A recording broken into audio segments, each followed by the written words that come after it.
Conversando sobre espacios vectoriales. Kiobis de este lado. Vamos a abordar los espacios vectoriales desde la perspectiva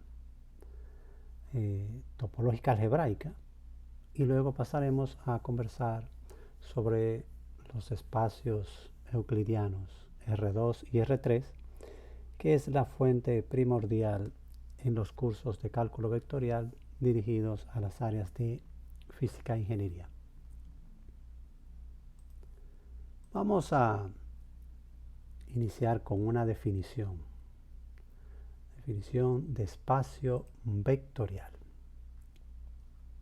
Sea B un conjunto no vacío, T un campo escalar, diremos que B es un T espacio vectorial o simplemente espacio, por simplificar un poco la forma en que lo vamos a nombrar. Si junto con una operación interna que llamaremos suma y la estaremos representando con un signo de más en el contexto más general, y una aplicación o operación externa que llamaremos producto por un escalar, se cumplen las siguientes propiedades. Propiedades para la suma. En este caso tenemos B por B en B. Sean A, B y C elementos que están en B. A más B debe estar en B, que es lo que verifica la cerradura para la suma. A más B es igual a B más A, lo vemos como conmutativo. A más B más C es igual a más B más C, que es asociativo. Existe un cero, o un elemento que vamos a llamar el cero, que pertenece a B, tal que A más 0 es igual a 0 más A igual a A. Y en B también van a existir los elementos que llamaremos opuestos, representados como un menos A, tal que para todo A en B, cuando se sume A más menos A igual a menos A más A, me devuelve el 0 que encontramos en B. Y para la multiplicación por un escalar, en este caso va de T por B en B, que es una operación externa. Sean A, B y C elementos de B, lambda y mu pertenecen a un campo escalar T. Entonces, lambda por A debe pertenecer a B, lo que verifica la cerradura de la operación. Lambda por A más B es igual a lambda por A más lambda por B. Lambda más mu por A es igual a lambda por A más mu por A. Y lambda por mu por A puede conmutar el escalar. Puede ser mu por A por lambda, o puede entrar y salir el escalar de la operación. Podría ser lambda por mu por A. Y dentro del campo escalar va a existir un elemento que se va a llamar el 1. Lo estaremos representando como un 1, pero no necesariamente tiene esa estructura. Simplemente vamos a utilizar el nombre de el 1. Es un elemento que está dentro del campo escalar, tal que para todo A en B, al multiplicar 1 por A, el resultado es A. Pues todo esto conforma lo que es el espacio vectorial. Tenga muy en cuenta esa definición. Ya más adelante, cuando estemos probando espacios vectoriales, pues será un poco más comprensible. De ahora en adelante, cuando se tenga un espacio vectorial B, a sus elementos los vamos a llamar vector o vectores. Si un elemento pertenece a un espacio vectorial, pues se llama vector. Todos los elementos son los vectores. Al elemento que cumpla la propiedad 4, que ya mencionamos, con respecto a la suma, la vamos a llamar el 0. Y de ahora en adelante, pues lo vamos a representar con un 0 en negrita. Y no necesariamente es porque representa el 0 usual al que estamos acostumbrados, pero lo llamamos el vector 0. Pasemos a abordar algunos ejemplos de espacios vectoriales. Primero vamos a mencionar estos tres casos que tenemos aquí y luego pues iniciemos la demostración de alguno en particular. El campo escalar que se usa de referencia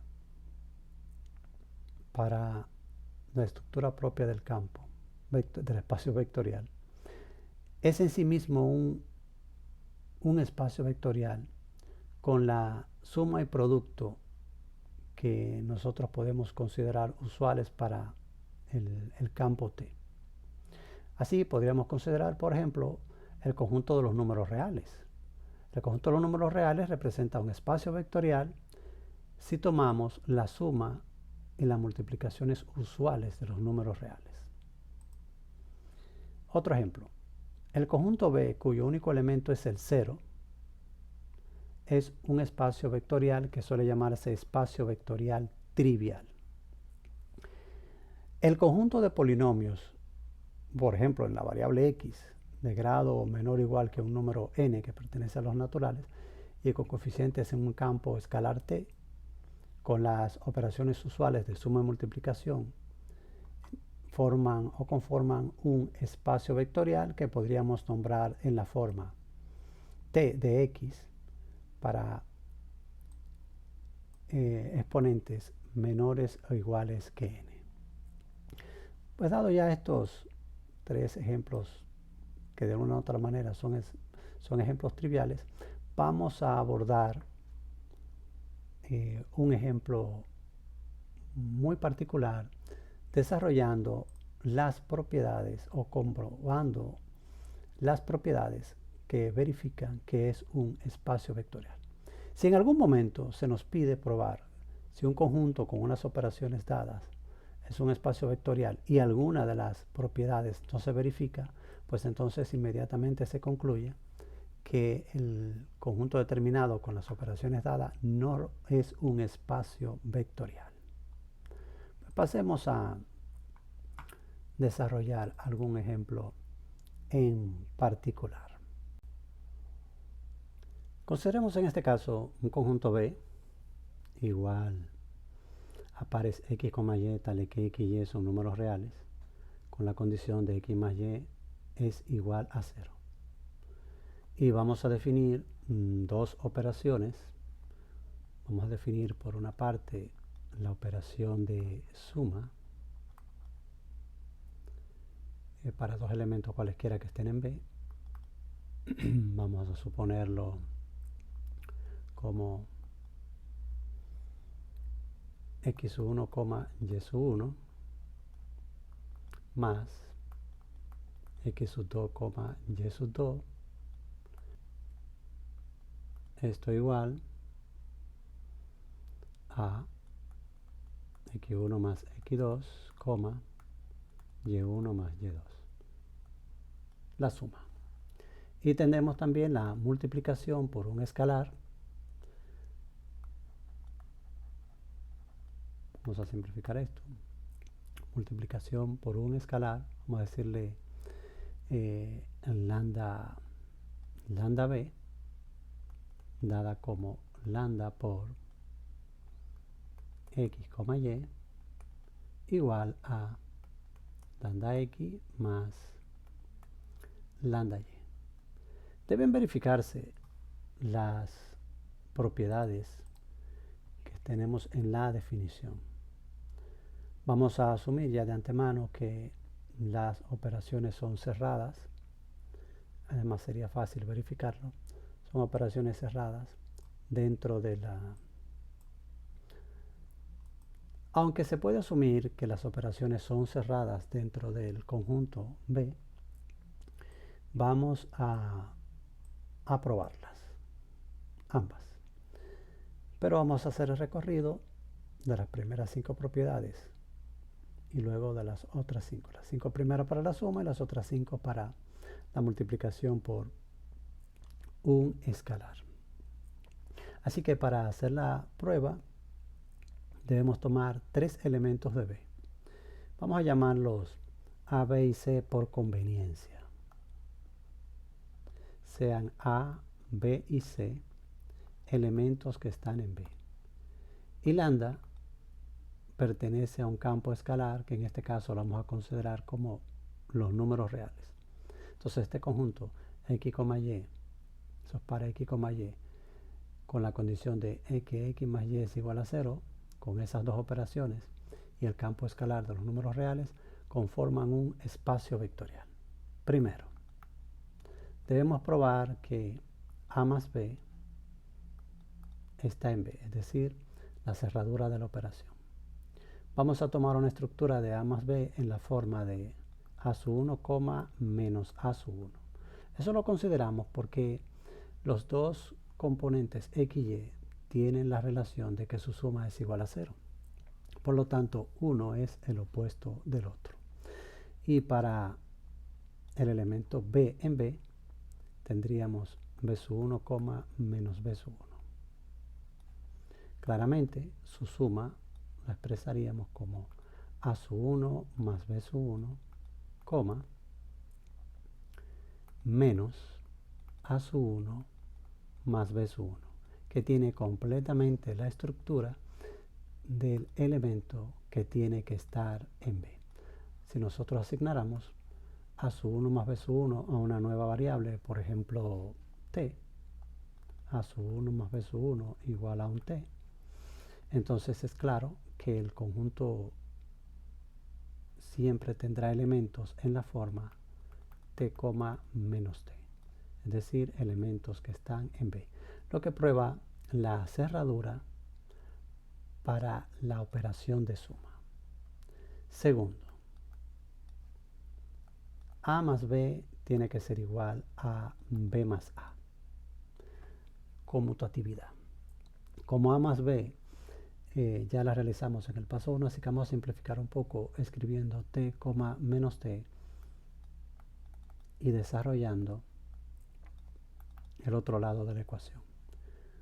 Escribiendo B sub 1, menos B sub 1 más A sub 1, menos A sub 1.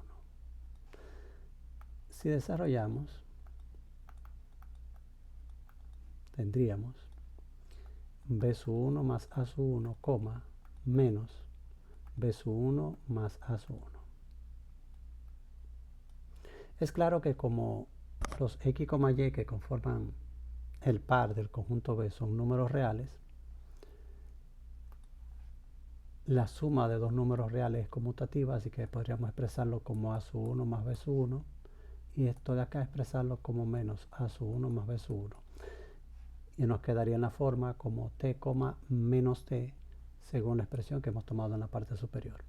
Por lo tanto, tendríamos t, menos t, lo que prueba la conmutatividad. Vamos ahora a la tercera propiedad, que es la asociativa, donde vamos a plantear que A más B más C es igual a más B más C. A más B pues ya lo tenemos desarrollado, inclusive podríamos dejarlo en la forma como t, menos t si se desea, pero vamos a plantear toda la operación, así que tendríamos A sub 1 más B sub 1, menos A sub 1 más B sub 1, más los elementos en C, los vamos a considerar como C sub 1, menos C sub 1, y esto pues va a ser igual a A sub 1, menos A sub 1, más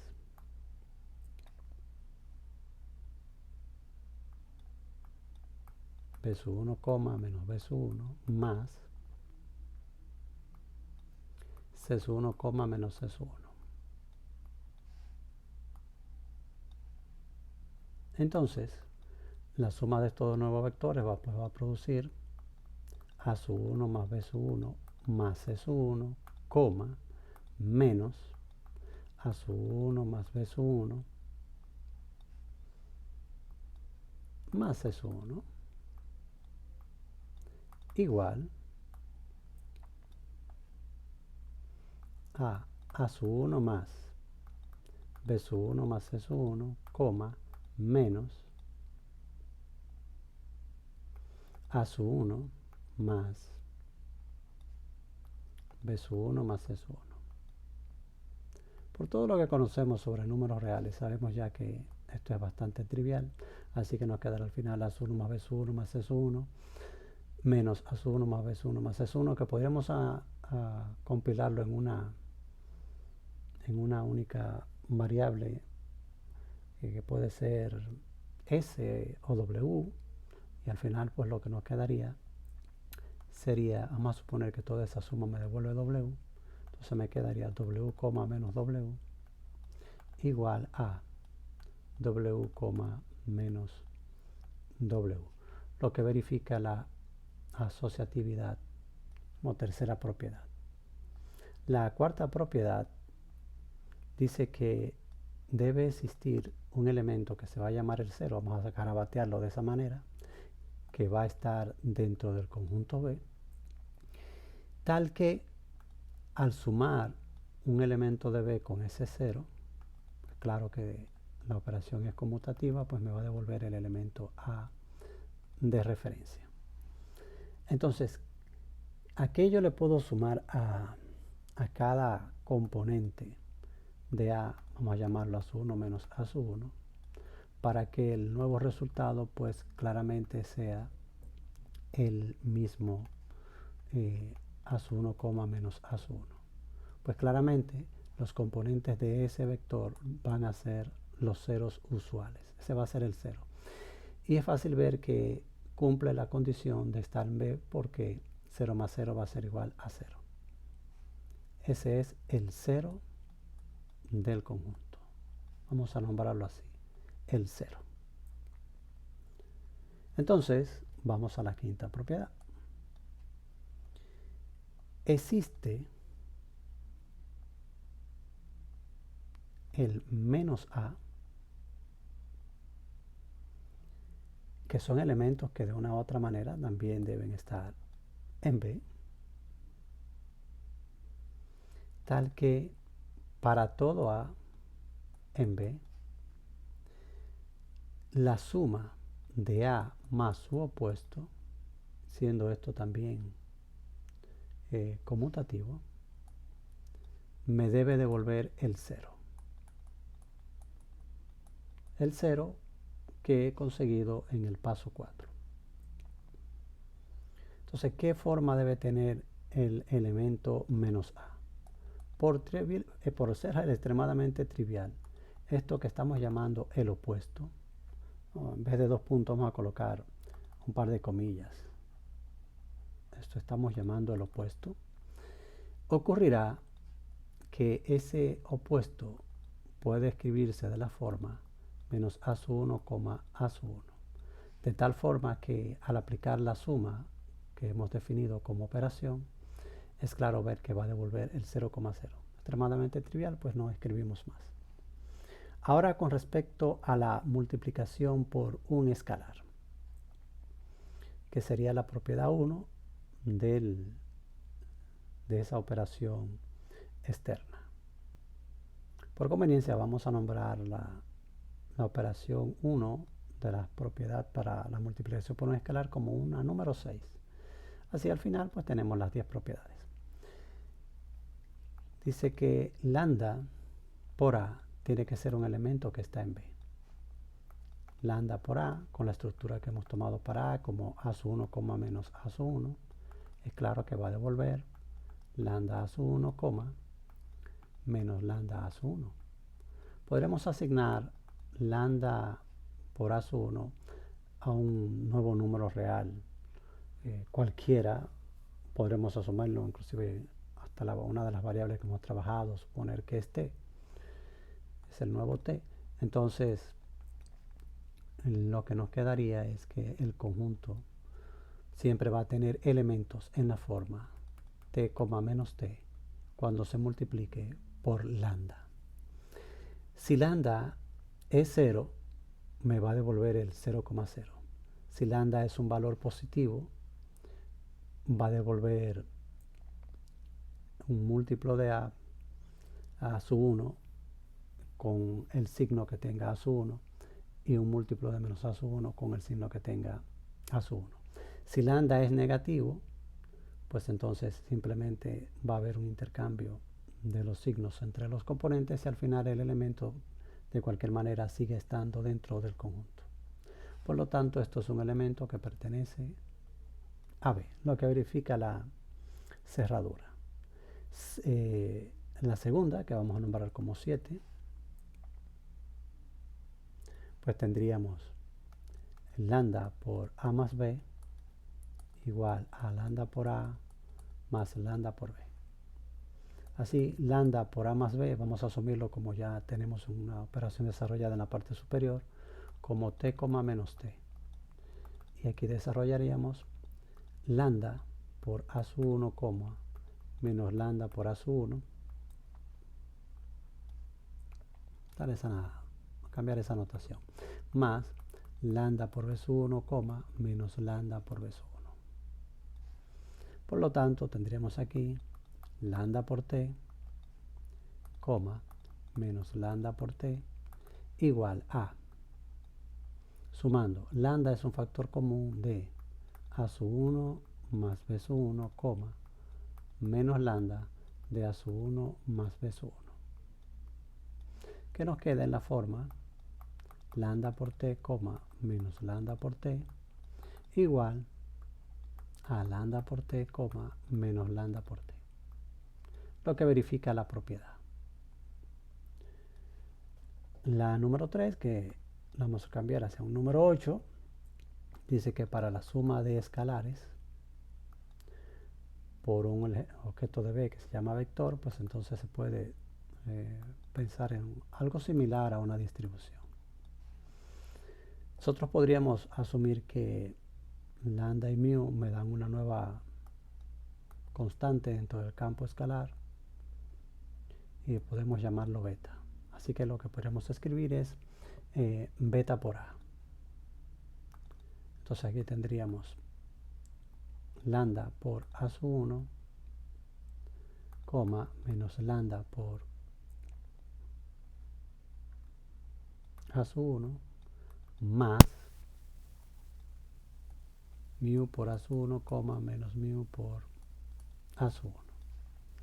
Así que tendríamos beta por A sub 1, menos beta por A sub 1, igual a, en la suma tendríamos lambda más mu, que lo hemos sustituido por beta, y tendríamos A sub 1 como un factor común, menos lambda y menos mu, lo podemos escribir como menos el lambda más mu, que sabemos que es el elemento beta, así que vamos a escribir ya directamente beta, por el factor común que es A sub 1, lo que verifica la propiedad. La número 4, que la vamos a tomar aquí como número 9, dice que si tomamos un producto de escalares, lo multiplicamos por A, podremos escribir un escalar por el resultado de un escalar por el objeto vector en B. O puede ser inclusive escrito como mu por lambda por A. Podríamos tomar el producto como un único elemento, pero en este caso vamos a dejarlo indicado. Así que tendríamos lambda por mu por A sub 1, menos lambda por mu por A sub 1, igual a lambda por mu por A sub 1 menos lambda por mu por A sub 1, lo que verifica la propiedad. En la número 5, que tomaremos como número 10, dice que existe un 1 que tiene que estar dentro del campo escalar. En este caso el campo escalar es el número real, y el 1 que tomaremos en el número real, o ese elemento que llamamos el 1, será el 1 usual para nosotros, tal que para todo elemento A que está dentro del espacio B, 1 por A tiene que ser igual a A. Así que si multiplicamos 1 por A sub 1, menos A sub 1, claramente el resultado será A sub 1, menos A sub 1. Y hemos verificado que el conjunto proporcionado es un espacio vectorial. Sírvase esto de ejemplo. Cuando en un ejercicio en particular se le pida probar que el conjunto es un espacio vectorial, pues como punto de partida tiene que demostrar las 10 propiedades. Muchos autores, cuando ya se asume que la operación es cerrada dentro del conjunto, la operación suma y la operación multiplicación por un escalar, pues entonces desarrollar la 1 no es necesario, ni desarrollar la número 6 tampoco. Pero si no se ha verificado que la operación es cerrada en el conjunto, pues sería saludable desarrollarla. Pasemos ahora a hablar sobre algunos conceptos adicionales en esta introducción topológico-algebraica de los espacios vectoriales de subespacio. ¿Sabe un espacio vectorial? Diremos que un conjunto no vacío S de B es un subespacio de B si S con las operaciones internas y externas de B es un espacio vectorial. Esto lo podemos resumir de una forma muy simple. S es un conjunto no vacío, pero es su conjunto de un espacio vectorial B. Si usamos las mismas operaciones de suma y multiplicación por un escalar que hacen que B sea un espacio vectorial, entonces si S las verifica, diremos que S es un subespacio. Resumiendo, podemos resumir esto al decir que todo subespacio vectorial es de modo natural un espacio vectorial. Así que a grosso modo, para verificar que un conjunto es un subespacio de un espacio, con las mismas operaciones, solo tendríamos que probar que él es un espacio vectorial. Ejemplo de subespacios vectoriales. Todo espacio vectorial es un subespacio vectorial en sí mismo o de él mismo. A este subespacio le llamaremos subespacio vectorial total o impropio. Y un subespacio vectorial se dice propio si es distinto del total, cualquier otro. Entonces el conjunto cuyo único elemento es el 0 lo vamos a llamar subespacio trivial o subespacio vectorial trivial. Téngase esas cosas en cuenta. Ya probaremos en su momento pues algunos subespacios vectoriales y añadiremos algunas cosas adicionales en un próximo ejemplo. Pero vamos a terminar de estos conceptos algebraico-topológicos y estaremos conversando sobre combinación lineal. Si A B es un espacio vectorial, se dice que A que pertenece a B es una combinación lineal de un conjunto de vectores de B si existen escalares que pertenecen al campo escalar, tal que U se puede expresar como la suma de múltiplos escalares de esos elementos B1, B2, B que están en B. Si S es un subconjunto de B no vacío, vamos a denotar por esta forma el conjunto de combinaciones lineales de los conjuntos finitos de S. Para pasar a la siguiente definición. Sea F un subespacio vectorial de un espacio vectorial B. Si S es un subconjunto tal que F es igual al conjunto de combinaciones lineales de los conjuntos finitos de S, diremos que F está generado por S, o que S es un sistema generador de F en sentido usual. Para llegar a lo que nos corresponde, que es la definición de base, pasemos primero por conjunto linealmente independiente. Sea B un espacio vectorial, S es su conjunto de B, no vacío. Se dice que S es un conjunto linealmente independiente si toda combinación lineal de vectores S nula tiene sus escalares nulos. Es decir, la combinación lineal me devuelve vector 0 y los escalares que intervienen en la combinación lineal son todos 0. Si no ocurriera esto, pues entonces diríamos que ese es un conjunto linealmente dependiente. Base. Sea B un espacio, S un subespacio vectorial y B garabato o B bonita, como se quiera llamar, un conjunto de vectores de B.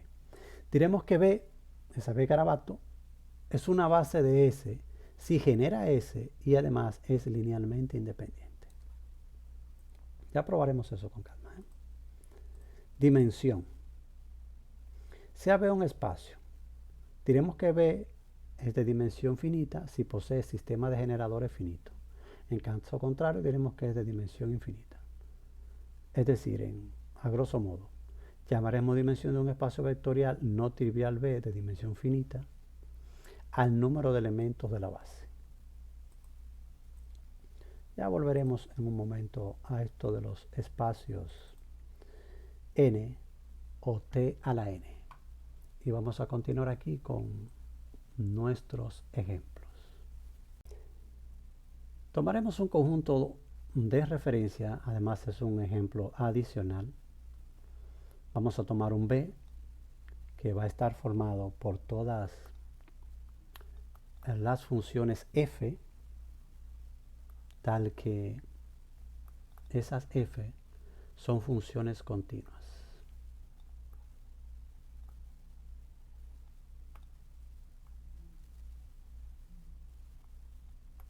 Sobre todo los números reales. Sobre todo los números reales. Hay una nomenclatura para simplificar eso. Nosotros podríamos escribir a B en la forma C, paréntesis, menos infinito, coma, más infinito. Y esa nomenclatura pues la llamamos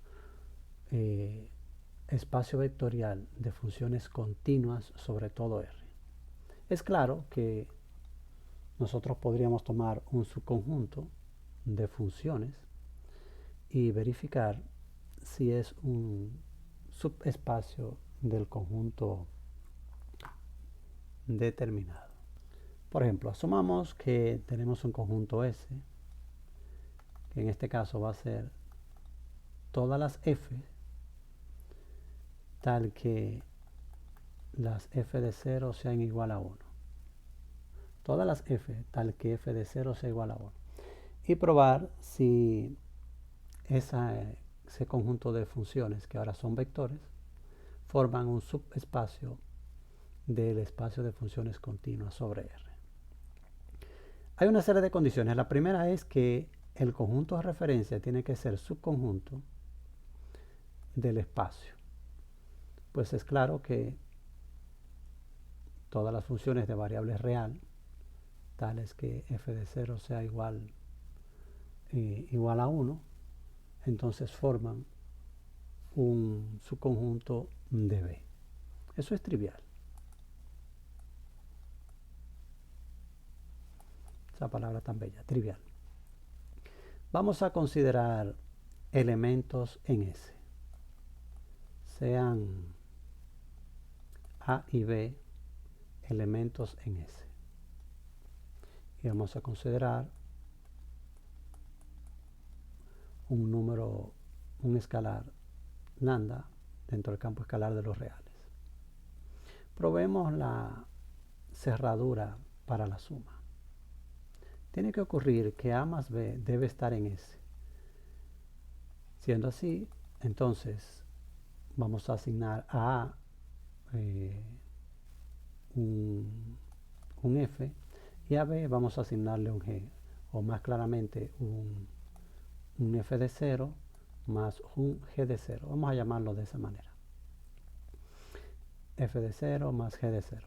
Así que lo que tengo es una suma de funciones, que en este caso sería F más G evaluado en 0. Pero si ocurre que F más G evaluado en 0 es igual a 1, entonces tendríamos 1 más 1 igual a f más g, que me da una nueva función dentro del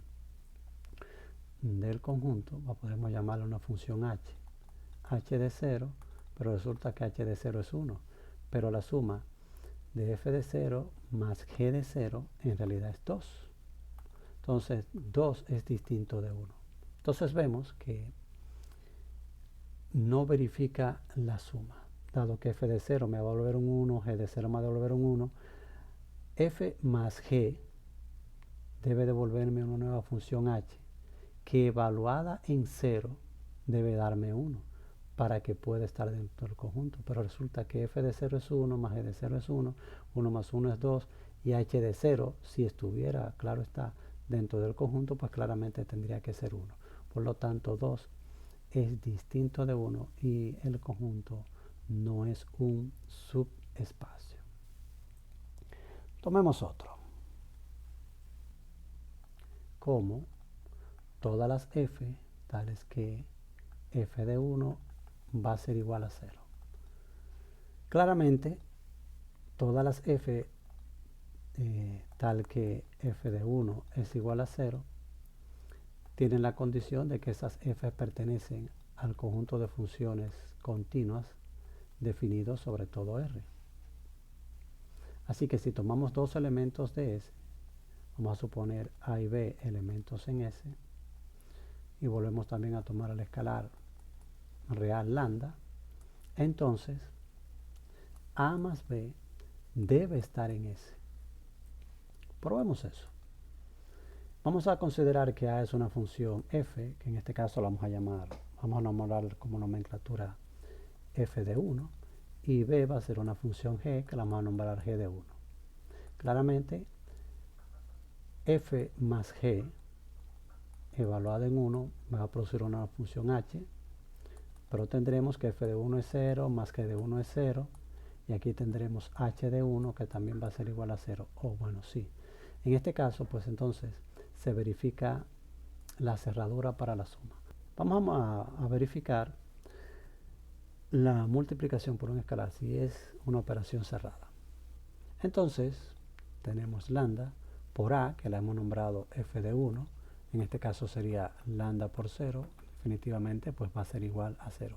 Sí, pues entonces resulta que al multiplicar f por cualquier escalar, pues el resultado va a ser 0 y termina, por lo tanto, la función estando en el conjunto S.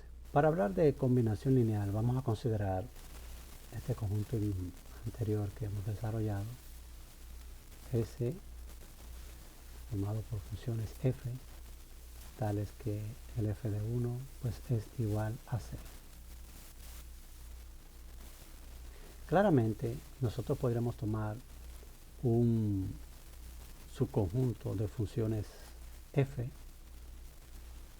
que podemos tomarlo como un conjunto finito o no, ese puede ser finito. Vamos a tomarlo f sub 1, f sub 2, f sub 3, hasta f sub n. Entonces, nosotros podríamos tomar una función cualquiera, vamos a llamarla f asterisco, que está en S, y en B también, porque estamos utilizando el conjunto del espacio vectorial B de referencia. Entonces, si esa f se puede escribir como el producto de un lambda 1 por f1 más un lambda 2 por f2 más hasta un lambda n por un fn, nosotros tenemos una combinación lineal expresada en el f asterisco. Recuerde eso. Cualquier, en definitiva, después veremos que cualquier elemento de un espacio vectorial en realidad puede ser expresado como una combinación lineal para un subconjunto dado dentro del espacio. Hablemos de independencia lineal. O mejor dicho, tratemos de buscar un espacio vectorial y trabajar a modo de ejemplo un conjunto de vectores que sea linealmente independiente. Así que vamos a tomar unos polinomios de grado menor o igual que 2 como conjunto de vectores. Entonces es claro que ese conjunto lo que va a contener son expresiones en la forma p de x. Por lo tanto, vamos a tomar un subconjunto de él, polinomios de grado menor o igual que 2, y vamos a tomar ese b como 1 x y x al cuadrado. Y vamos a probar si ese conjunto de vectores es linealmente independiente. Un conjunto de vectores es linealmente independiente si multiplicamos sus elementos por escalares y los sumamos y nos devuelve el vector 0, siendo exclusivamente los escalares 0. Así que aquí tenemos una suma de polinomios de grados menores o iguales que 2. Utilizando los coeficientes, pues claramente tendríamos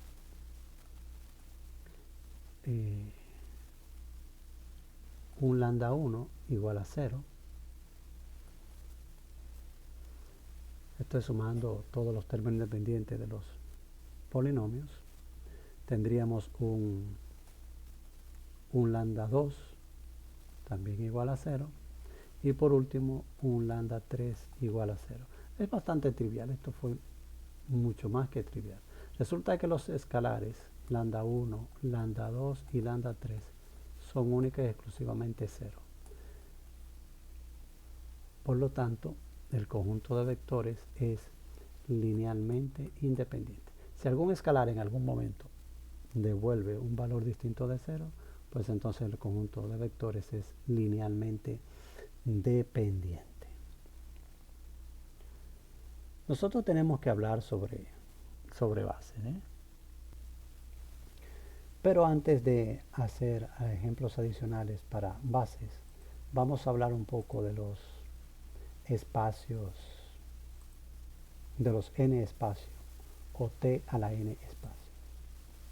Sea n un número natural con n fijo, entonces t a la n, tal que sus elementos tendrán la forma t sub 1, t sub 2 hasta t sub n para t sub i que pertenecen al campo escalar con igual a 1, 2, 3 hasta n, con las operaciones suma y producto que llamaremos usuales dentro del campo escalar, definidas como siguen.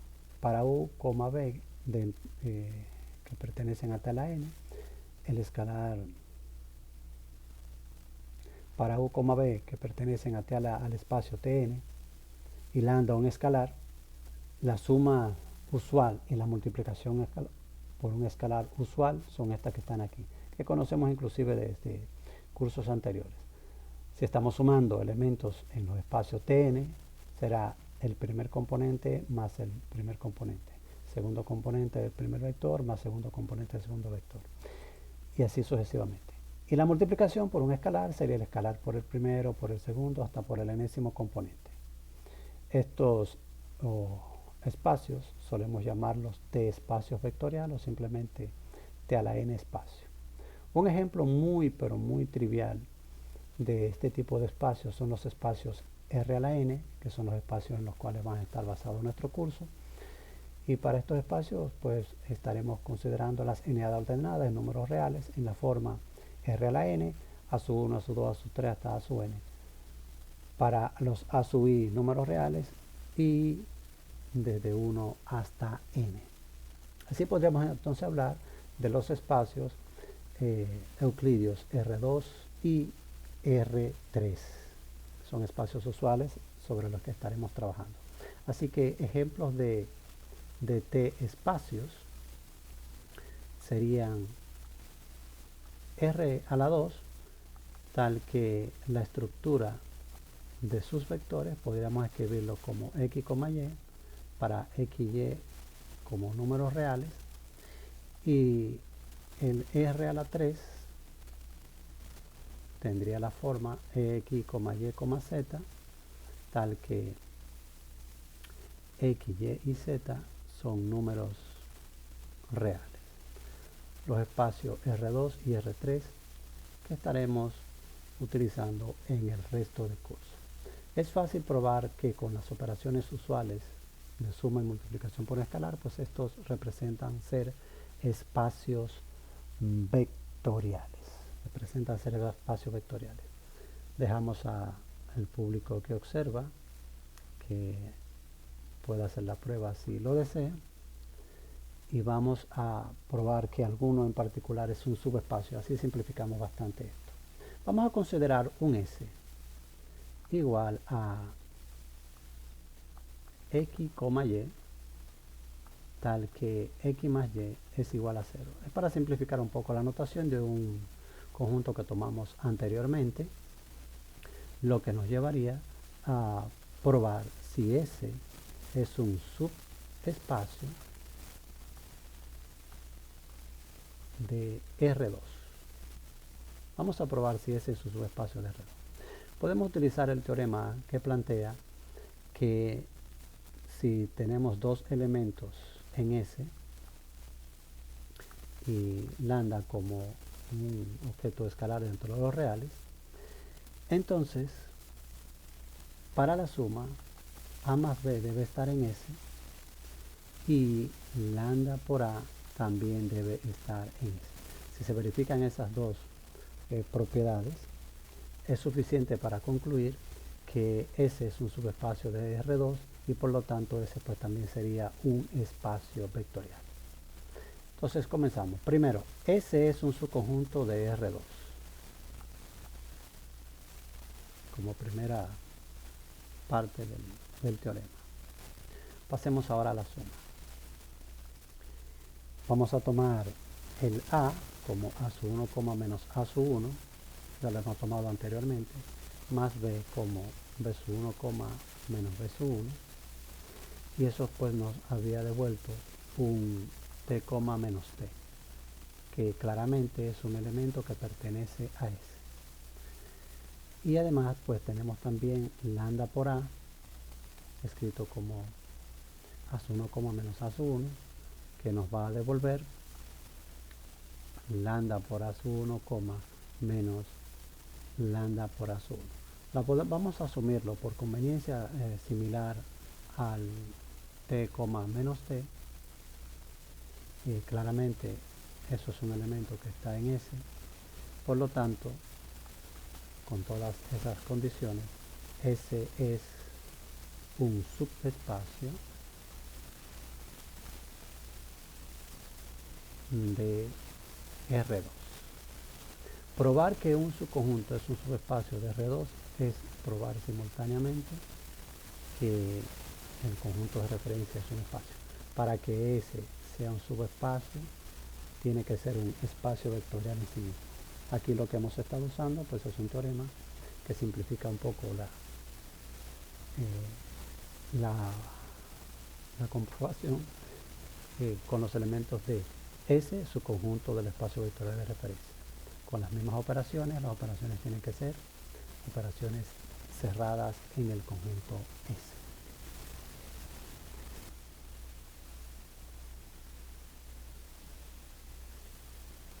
Dentro de los espacios o T a la n espacios, que lo estamos relacionando a los espacios R a la n, nosotros vamos a tener una serie de operaciones, en particular uno que se llama producto interior. Si A y B pertenecen a R a la n o a un espacio vectorial cualquiera, entonces A, B como vectores pueden definir un producto interior. Un producto interior. Hay un producto interior particular dentro de estos espacios R a la n que llamaremos y definiremos con un poco más de calma en un próximo video. Lo llamamos producto escalar y lo solemos simbolizar como A punto B. Como A punto B. Y a partir de ese producto escalar nosotros tomamos una definición que se llama la norma o longitud del vector, que usualmente lo simbolizamos por una doble barra. En este caso escribimos la norma de A como la raíz cuadrada de A por A. En cursos anteriores se ha definido la estructura de ese producto escalar usual, donde hemos escrito A por B como A sub 1, A sub 2, hasta A sub n multiplicado por B sub 1, B sub 2 hasta B sub n, donde la respuesta sería A sub 1 por B sub 1 más A sub 2 por B sub 2 más hasta A sub n por B sub n. Entonces, en el caso de que sea A por A, es claro que será A sub 1 cuadrado más A sub 2 cuadrado más hasta a sub n elevada al cuadrado. Por lo tanto, si A pertenece a R2, es claro que la norma de A la podríamos escribir como la raíz cuadrada de A sub 1 cuadrado más A sub 2 cuadrado. Si tengo otro vector que lo voy a llamar B, que pertenece, en vez de igual, pertenece a R3, entonces la norma de ese objeto B pues va a ser igual a la raíz cuadrada de B sub 1 cuadrado más B sub 2 cuadrado más B sub 3 elevada al cuadrado. La norma o longitud del vector en R2 y en R3. Norma o longitud. Dentro de estos espacios hay unos vectores particulares. Si yo tengo un vector U que pertenece a un espacio vectorial, lo voy a tomar en este caso en R a la n porque será nuestra costumbre de ahora en adelante. Si resulta que la norma de ese vector U es igual a 1, entonces el vector se llama unitario. Vector unitario. Vamos a llamar vector unitario. Al hecho de poder conseguir un vector unitario a partir de un vector no nulo, si yo tengo un vector A no nulo, entonces escribir U como 1 sobre la norma de A por A se llama normalizar el vector. Ahí lo que hemos hecho es normalizar el vector A. En lo adelante, por conveniencia, a esa normalización del vector A podríamos llamarle la dirección. Entonces, en espacios, o bueno, en cualquier espacio vectorial, nosotros describiremos los vectores con dos características. Un vector, recuerde que un vector es un elemento que pertenece a un espacio vectorial, tendrá dos características. Por un lado, tiene norma y por otro lado tiene dirección. También será bastante usual que tratándose de espacios euclideos, los vectores en R2 y en R3, nosotros los interpretaremos como flechas. Así, si yo tengo un vector A que pertenece, que pertenece a R2, entonces yo podría representarlo como una flecha que tiene un punto inicial y un punto final. Similarmente para R3, etc. Lo único que aquí el punto final podría tener coordenadas x1, y1 y tener punto final coordenadas x2, y2. Así, el vector A podría escribirse o nombrarse como el vector que inicia en el punto inicial y termina en el punto final y una flecha en la parte superior. Y escribirlo pues en su forma por componentes como x2 menos x1, y2 menos y1. Ese x2 menos x1 y y2 menos y1 podemos asumirlo a un valor a sub 1 y este a un valor a sub 2 o simplemente a un valor x, y por lo tanto el vector A se expresaría como a sub 1, a sub 2, donde ese a sub 1 y ese a sub 2 se llaman los componentes del vector. De forma muy similar se haría si un vector pertenece al espacio euclídeo R3. Podríamos representarlo con una flecha dirigida, con un punto inicial y un punto final. Lo único que aquí las coordenadas serían x1, y1, z1, dado que estaría en el espacio, x2, y2, z2, y el vector B pues puede escribirse por componentes como el vector que inicia en punto inicial y termina en el punto final, como x2 menos x1, y2 menos y1, Z2 menos Z1. Así que B podríamos nombrarlo como B sub 1, B sub 2, B sub 3, donde B sub 1, B sub 2 y B sub 3 los llamaremos los componentes del objeto vector. Recuerda que un vector queda bien definido al tener norma y dirección.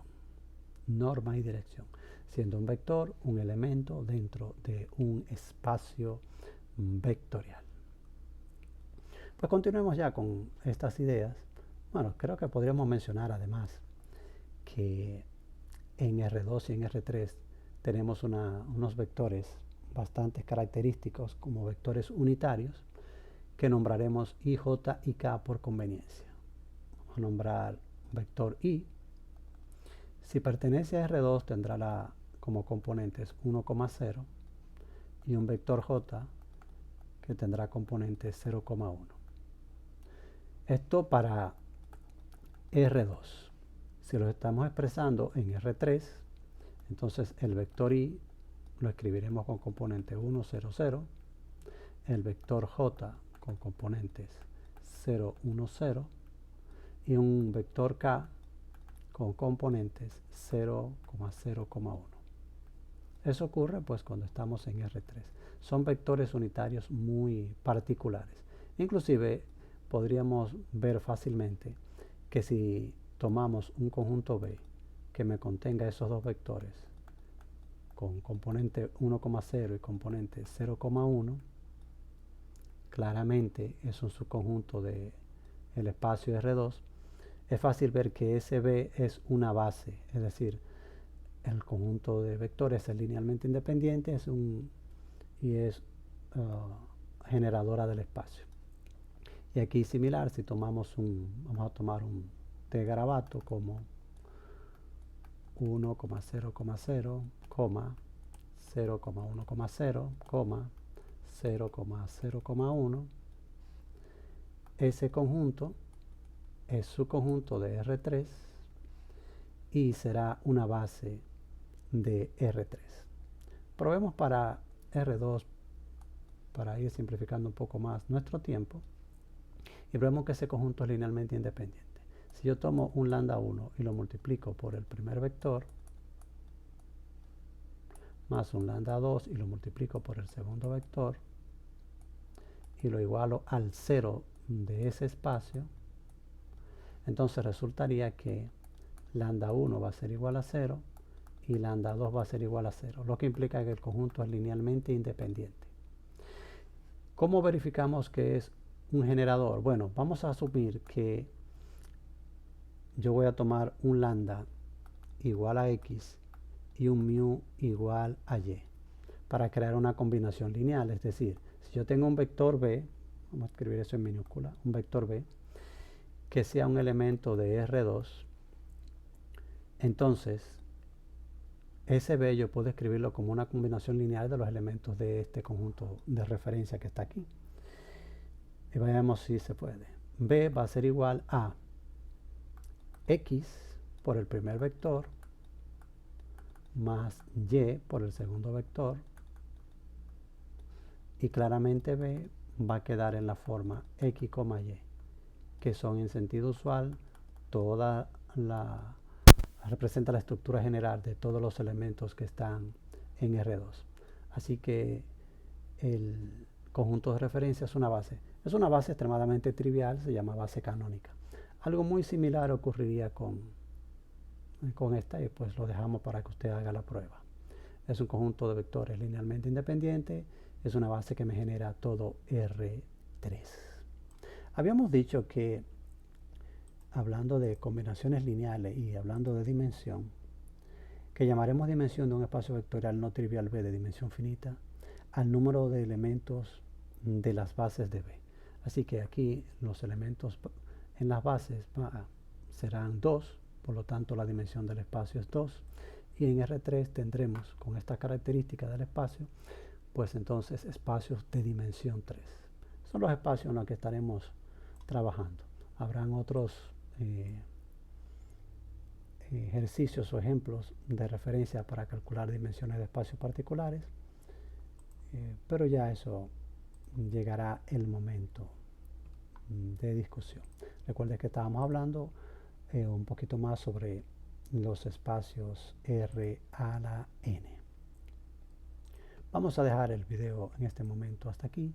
Luego agregaremos algunos ejemplos adicionales con respecto a base y a lo que es la construcción de bases de espacios vectoriales, bases ortogonales y bases ortonormales.